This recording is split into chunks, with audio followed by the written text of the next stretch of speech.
The early morning light touches the tufa stone of Regio VI, near the Herculaneum Gate, casting a pale, washed gold across the rough volcanic surfaces. It is a quiet, unremarkable morning during the early imperial period, before the bustling noise of the day fully takes hold. The air is cool and still, carrying the faint, earthy scent of damp soil from the gardens just beyond the fortifications and the crisp freshness of dawn. The shadows stretch long and sharp against the masonry, defining the contours of the ancient walls with geometric clarity. The city slowly wakes with soft, muffled sounds. A wooden shutter creaks open a fraction on an upper floor, its hinges needing oil. Farther down the lane, the distinct sound of distant footsteps echoes against the dark basalt paving stones, rhythmic and steady, belonging to someone rising early to tend to daily duties. These sounds do not disrupt the quiet. Rather, they stitch themselves into the fabric of the morning, marking the gentle transition from night to day. Moving forward, the path leads down the street of tombs. The funerary monuments line the route, constructed of solid volcanic stone masonry and decorated with stucco relief panels. The cool morning shadow is cast deeply against the plastered walls of the tombs, creating a sheltered pathway where the air remains chilly. The paving blocks underfoot are worn smooth by generations of sandals, carts, and hooves, each stone fitted tightly against its neighbor. Farther along, a bakery shopfront begins its slow, deliberate opening. Heavy wooden panels are unlatched and slid aside one by one, letting in the fresh morning air. From within comes the dry, dusty smell of milled grain, mingling with the scent of dried brushwood stacked for the ovens. A donkey, tethered within the courtyard milling room, begins its steady, rhythmic circuit, turning a heavy basalt millstone. The low, grinding groan of stone upon stone forms a steady background hum, punctuated by the soft shuffling of hooves and the encouraging murmur of the miller. Just off the main thoroughfare, the entrance opens into a modest atrium house. The compluvium overhead frames a patch of pale morning sky, perfectly rectangular and completely open to the elements. There is no roof over this central space, allowing the early light to filter down directly into the heart of the home. Sunlight strikes the mosaic floor of the fauvses, illuminating small tesserae of terracotta and grey stone that form simple geometric borders. From the center of the room comes the gentle, rhythmic sound of water trickling into the sunken marble basin of the impluvium, fed by a lead pipe from the street main. The water ripples faintly, catching the light and casting shifting, watery reflections against the lower portions of the surrounding walls. A household servant enters the atrium, holding a bundle of stiff twigs tied together to form a simple broom. With steady, practiced sweeps, the threshold is cleared of overnight dust and stray leaves. The movement is unhurried, part of the quiet, unchanging rhythm of domestic upkeep that repeats in every home along the street. The scratching sound of the twigs against the packed earth and stone floor is soft and methodical. Stepping beyond the atrium leads out into a sunlit peristyle garden. Boxwood hedges, neatly trimmed and low, enclose small rectangular planting beds.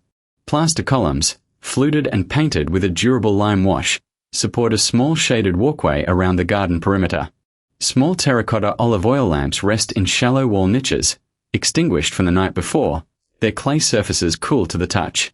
Archaeological evidence from similar structures reveals how these walls were prepared and decorated.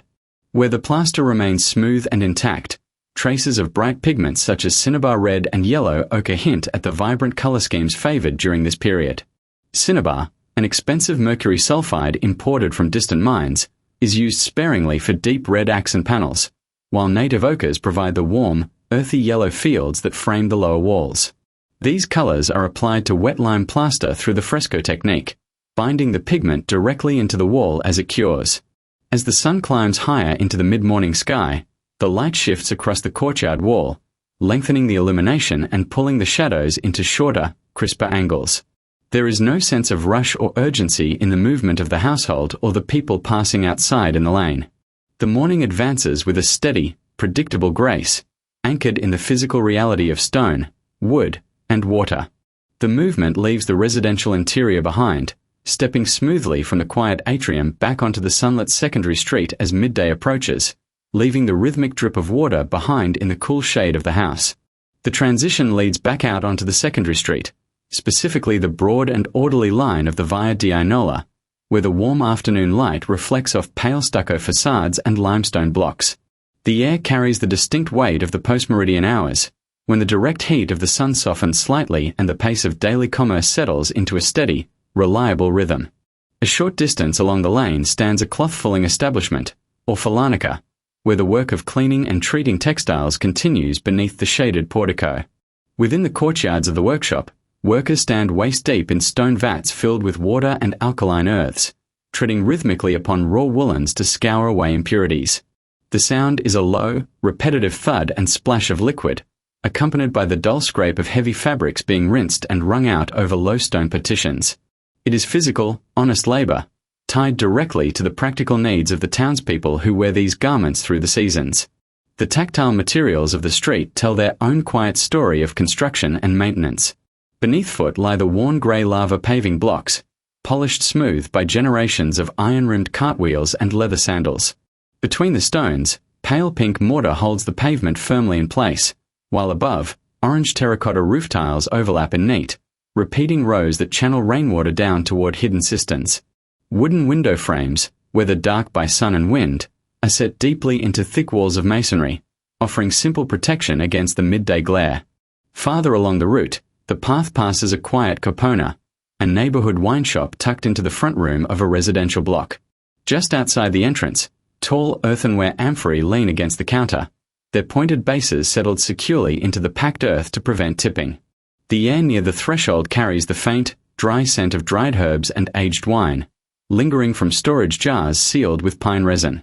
A wooden counter, faced with bright fragments of painted plaster, waits quietly for the evening customers who will gather later to share a modest cup diluted with warm or cool water.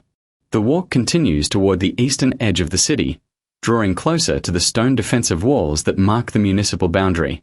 Beyond the low stone parapet, olive groves and vineyards sway gently in the warm afternoon breeze, their silver-green leaves turning to catch the light before returning to deep shadow. The agricultural land stretches away toward the distant hills in neat, cultivated parcels, linked by low dry stone walls and narrow footpaths used by farmers returning from the fields with empty baskets. The quality of the late afternoon air shifts perceptibly as the sun begins its descent toward the western horizon.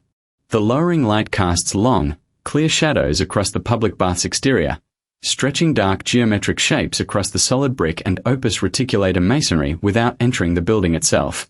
The massive walls absorb the fading warmth, radiating a gentle heat against the pavement of the adjacent street.